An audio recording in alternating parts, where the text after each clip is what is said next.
Hang in there, Emily. I'm here for you, Jason says, holding Emily's hand tightly. They are so focused on the childbirth that they don't notice me.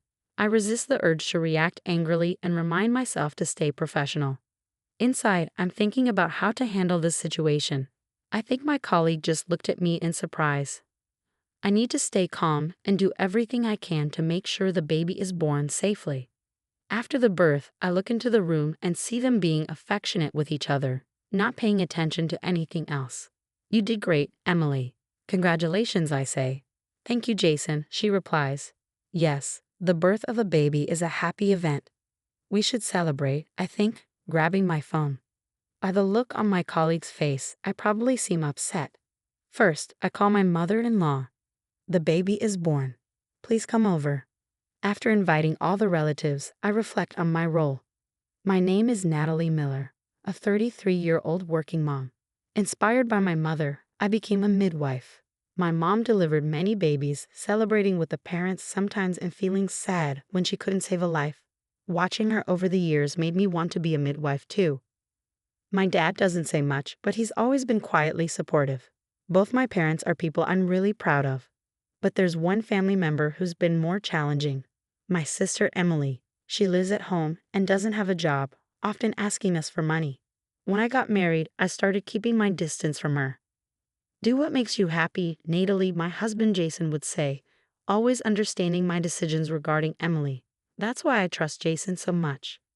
Jason works in it, and we're both so busy that we hardly have time for each other. We don't have kids yet. Sometimes I wish we did, but I also like the idea of just us two in our later years. Don't push yourself too hard, Natalie. Take care of yourself, he tells me often. We live with Jason's mom now. His dad passed away, and we didn't want her to live alone. She's incredibly kind, never pressuring us about not having kids and always looking after me. I feel lucky to have her, even if it sometimes feels like she's the one taking care of me. My days are usually filled with hard work at the hospital. Today was no different, with a complicated delivery that kept me there overnight to care for a premature baby. That's the situation, so I won't be coming home until tomorrow, I told Jason over the phone. I see. Should I pick you up tomorrow then? What about work? Jason asked, making me quickly check the calendar. Tomorrow was just a regular Thursday, no holiday or special occasion. In my job, I sometimes get weekdays off, but Jason, who works a regular office job, would normally be working on a weekday. Well, I actually had to work on a recent day off. They told me to take a compensatory day off in return. Really?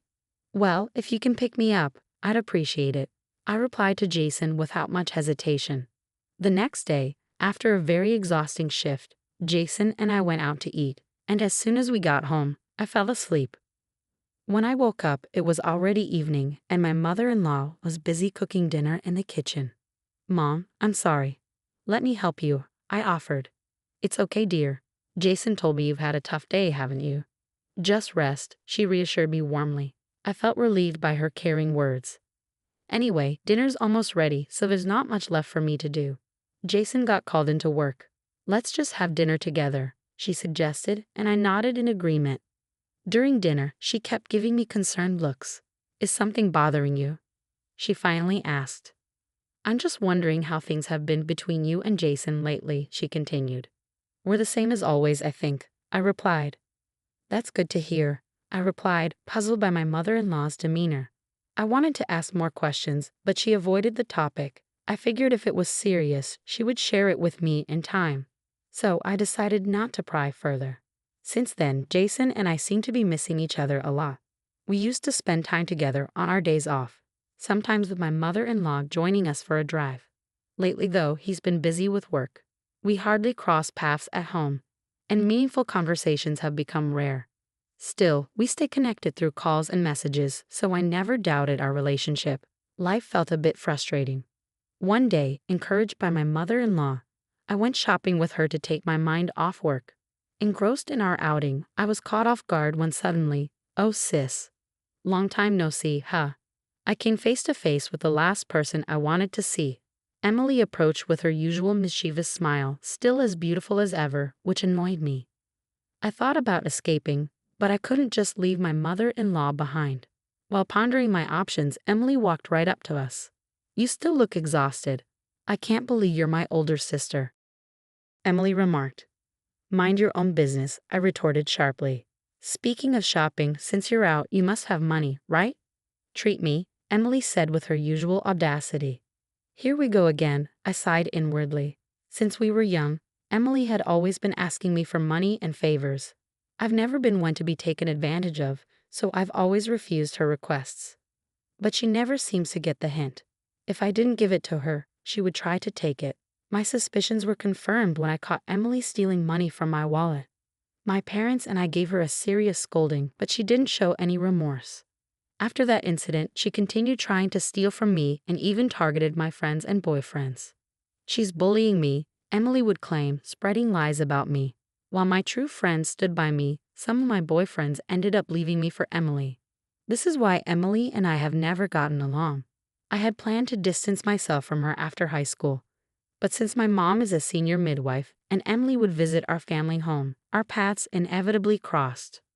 It wasn't until after I got married that we finally grew apart, and yet here she is, standing right in front of me. Why are you here? I asked sharply as we were shopping at a mall near Jason's parents' house. It was a place Emily couldn't easily reach from our family home without a car. She never bothered to get a driver's license, claiming it was too much hassle, and she avoided using public transportation. Well, how should I know? By the way, you're still handling other people's babies. When are you going to have one of your own? Emily taunted. What's that supposed to mean? I retorted, taken aback. Looks like I beat you to it, she said, rubbing her belly. I noticed she had baby items with her. Was she pregnant? I hadn't heard anything about her getting married. Whose child could it be? Enough is enough, my mother-in-law interjected sharply, addressing Emily, who was grinning mischievously. We were enjoying our shopping. We don't need to be disturbed by someone as rude as you. Let's go, Natalie, she said, pulling me away by the arm. Natalie, is she related to you? My mother-in-law asked, clearly curious about the situation. Yes, I replied, recalling that I had introduced Emily to Jason when I brought him to my family home. However, she had canceled both the pre-wedding meeting and the wedding itself. It dawned on me that my mother-in-law and Emily had likely never met. She's my sister. I see, my mother-in-law responded, her expression complicated. I sighed, sensing the tension. Half a year passed by quickly.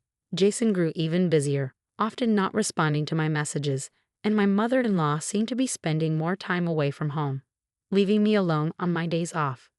I was expressing my frustrations to a colleague when we received a call about a pregnant woman whose water had broken and was being brought to our hospital. Her name was... What? It was Emily, my own sister. My colleagues noticed my shock and asked if I was okay. Collecting myself, I replied and headed to work. As I entered the delivery room, I was surprised to see a familiar face. Stay strong, Emily. You can do this, I encouraged. To my bewilderment, Jason, who should have been at work, was there beside her, looking like a devoted father-to-be. What? I couldn't help but emit a low groan. I noticed the doctor flinch slightly, but I couldn't take my eyes off the scene unfolding before me. Hang in there, Emily. I'm right here, Jason said, tightly holding Emily's hand, completely absorbed in the moment. I felt a surge of frustration but pushed it aside to focus on my duties. My colleagues seemed taken aback, likely noticing my tense expression. I had to remain composed and ensure the safe delivery of the baby.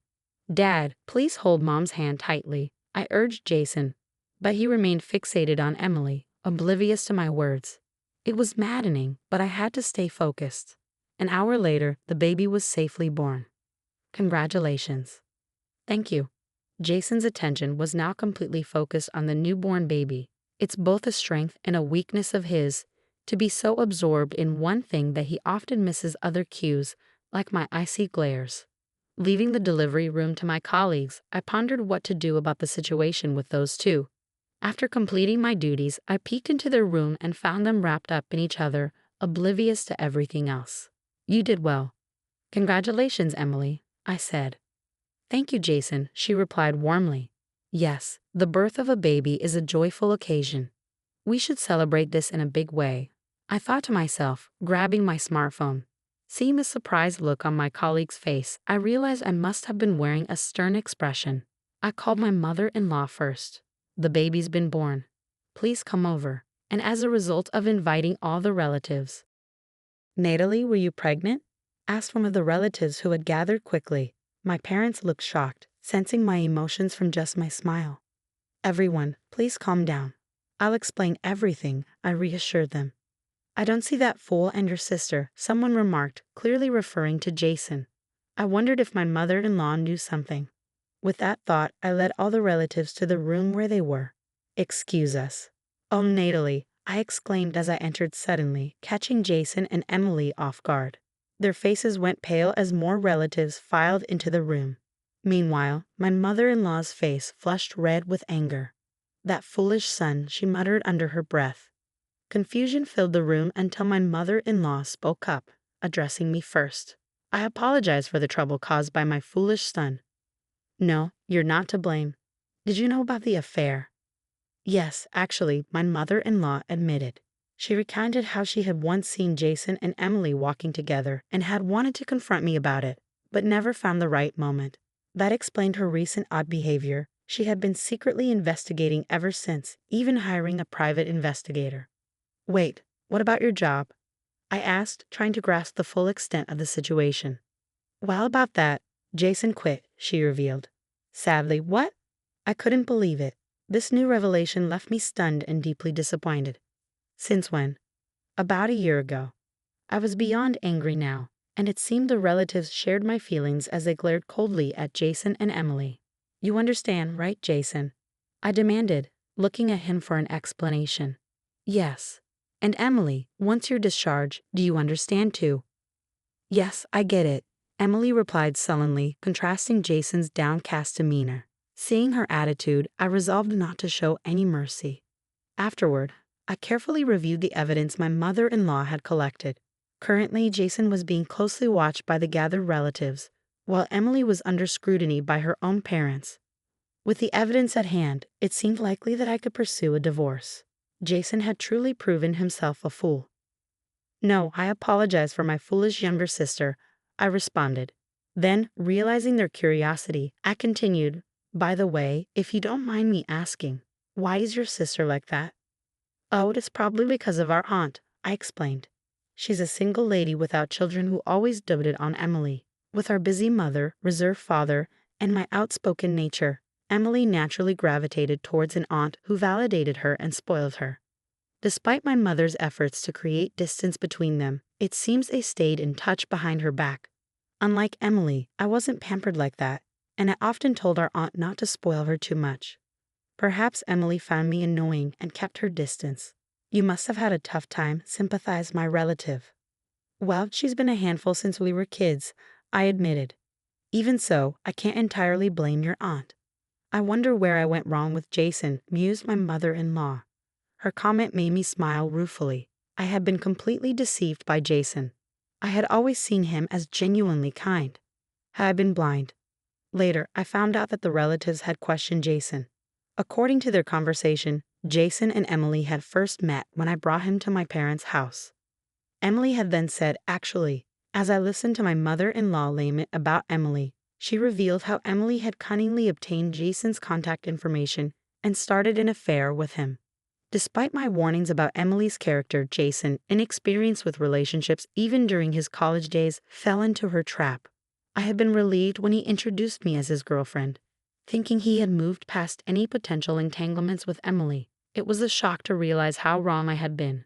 In the midst of this conversation, I received a call from Emily. I put her on speakerphone and answered, "Hey sis, Dad and the others are just concerned about you. They'll leave once things settle down." You brought this on yourself, Emily retorted. Mom is just worried about you, I sighed, feeling exasperated by her lack of understanding. Emily persisted. If you're willing to pay them off now, I'll send Mom and the others home. That's impossible. I just gave birth and I don't have any savings, Emily replied defensively. Then you'll have to tolerate being watched, I replied firmly. Hey sis, suddenly, Emily's voice cut off, leaving the conversation hanging. Sorry, I took her phone away. My dad's voice came through before the call abruptly ended. I decided to let my dad handle that situation for now. There was no more room for sympathy towards Emily after that call. I resolved not to go easy on her anymore, despite just giving birth. Don't go easy on Jason either. Hold him accountable, I asserted firmly. Yes, I'll ensure he faces consequences. My mother-in-law agreed as we discussed our next steps. Once everything was in place, I arranged a meeting with Jason and Emily. Jason was ushered in by our relatives, while Emily quietly followed with my dad. Her sudden change in demeanor puzzled me until my mom, holding the baby, whispered in my ear, "Emily was severely scolded after she called you." Come to think of it, I've never seen my usually quiet dad angry, and probably neither had Emily. Experiencing my dad's fury for the first time must have been traumatic for her. I reflected silently. "What? You know why you were called here, right?" I asked, breaking the tense silence. "I'm truly sorry." She came crying to me asking for advice. Jason began, his voice wavering. "But do you really think such an excuse will work on me?" I continued, staring at Jason, who avoided my gaze. Reflecting on the past, Jason had often upset me, although we ultimately chose to live together. At first, he had attempted to move in with my mother-in-law and me without discussing it, causing tension. After confronting him, we agreed on living arrangements, and I had hoped he learned from that incident. Yet now, it appeared he had concealed his intentions skillfully or perhaps ignored the lesson entirely. Don't you have any other excuses? Ever since we were kids, you've always been the favorite, Emily began, her voice filled with bitterness. According to her, our parents consistently praised me while she faced constant criticism. This treatment fueled her resentment towards me, which was further fueled by our aunt's encouragement. When she learned that I was getting married before her, she felt overshadowed and decided to pursue Jason. "That's why I called Jason and got him drunk," Emily admitted, her tone matter of fact. "That's a pretty low move," I responded, trying to contain my anger. "We only got involved once, but she told me if you don't want me to tell sis, do as I say," Emily continued, revealing the extent of her manipulation. "Yet you seemed pretty close when you gave birth," I remarked sarcastically, my frustration evident. Jason looked away, unable to meet my eyes. Why did I end up with someone like him? Is love truly blind? Normally, I would find a man who avoids confrontation like this repulsive. As we kept meeting, I genuinely fell for her, Jason explained, his voice tinged with regret. "Then you should have just broken up with me," I retorted sharply. "Well, I still love you, Natalie, and I wanted a child with you," Jason admitted, his expression pained as my words hit home. Why did he act like a victim now? "What about your job?" My father interjected, steering the conversation forward. "I wanted to spend more time with Emily, so working felt like a waste," Jason admitted, his voice subdued. "And you two were involved more than once, right?" My father's question was direct and unforgiving. "I'm a midwife. I can easily backtrack from the birth to when you got her pregnant. If you hide anything else, I won't forgive you." Emily flinched at my father's stern words, prompting her to confess. She revealed that since Jason had quit his job, they had been meeting almost daily and had been involved multiple times. The revelation left both my mother-in-law and me speechless with disbelief. "I'm going to divorce you anyway," I declared firmly, my voice resolute. "No, please," Jason pleaded, his face filled with regret and desperation. "I'll also cut ties with you. You'll never set foot in this house again," I concluded, my decision final and uncompromising. "Where the hell am I supposed to live?" Jason's panicked question hung in the air. Both my mother-in-law and I made it clear to Jason that his predicament was entirely of his own making. Thanks to my mother-in-law's decision to hire a private investigator, we had uncovered another startling revelation about why Jason had quit his job. "If you're desperate, I can refer you somewhere," I stated coldly. "Huh?" Jason looked bewildered. "Prison. It's not so bad. You get a roof over your head, 3 meals a day, and even earn a little money," I informed him bluntly. Jason's face drained of color at my words. It turned out that Jason had been embezzling money, which had led to his dismissal from work. He had managed to repay the embezzled funds to avoid legal trouble. But that money came from selling off my savings and my mother-in-law's possessions. The realization hit me hard. I had been oblivious to his actions, and I felt deeply betrayed and foolish. "Natalie, I'm not going to show any mercy. If you keep arguing, I'll hand you over to the police." I cut Jason off, my voice firm and resolute. He slumped under my cold stare, realizing the gravity of the situation. I had already arranged for the police to be there, waiting for the moment. Emily, don't you dare call me sister again. I truly despise you from the bottom of my heart, I declared firmly to Emily, who was escorted away by my father. That was the last interaction I had with her. Now, moving forward. We wasted no time packing our belongings and decided to move to a new home, ensuring safety from any potential return by Jason. The new place is closer to my hospital workplace, and we've extended invitations to my parents to join us. This marks a proper farewell to Jason and Emily. Since then, Jason was found wandering around our empty old house and was taken away by some intimidating men in black suits. Meanwhile, Emily has found a new job and has been working diligently, juggling multiple part-time jobs. My parents informed me of this. They decided to leave Emily with the house as a final act of kindness. She likely spends her days working hard to maintain it. Despite everything, she's resilient. In our new home, we've been raising Emily's child together. My mother, despite being retired, has a wealth of baby-raising knowledge, and my mother-in-law has been a constant source of support, caring for the child with love and dedication. Thanks to them, I've been able to nurture the child with confidence. Financially, my father and I are stable, each contributing to the household. Though not related by blood, this child was long awaited and has brought immense joy into my life. I'm grateful to my mother and mother-in-law for their unwavering support in this journey. I've renamed her Mindy and consider her my own. One day, she may come to understand her origins and face challenges because of it. When that time comes, I'll be there by her side, supporting her through it all. Until then, my goal is to be the kind of mother she can always be proud of. Today, I cherish life and hope for boundless happiness for Mindy and the new life that has come into our world. With this prayer in my heart, I'm ready to face whatever challenges life brings.